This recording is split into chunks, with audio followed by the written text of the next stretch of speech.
אני יולי סמואל, אלמנה ואימא לשני ילדים, גרה בכפר הארון.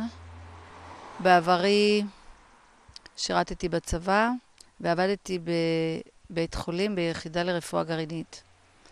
שנים רבות היינו בחו"ל בשליחויות, וכשחזרנו ארצה בחרנו וחיפשנו ובחרנו לגור בנס ציונה.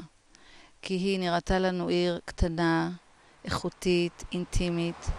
עיר שכשאתה יוצא לרחוב, אתה מכיר את רוב האנשים שמסתובבים שם, כמו שרואים בקיבוץ, במושב. בשנה וחצי האחרונות אני פעילה בקהילה נגישה ברחובות. מאוד רוצה להביא את זה גם לתושבי נס ציונה. הכוונה לנגישות בחיי היומיום, במדרכות, במבני ציבור, במעברי חצייה, עבור אמהות לילדים בעגלות, עבור קשישים, וכמובן עבור נכים בכיסא גלגלים.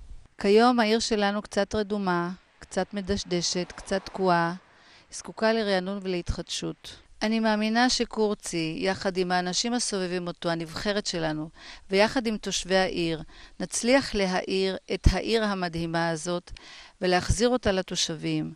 בואו איתנו, הצביעו יש עתיד, ושיהיה לנו בהצלחה.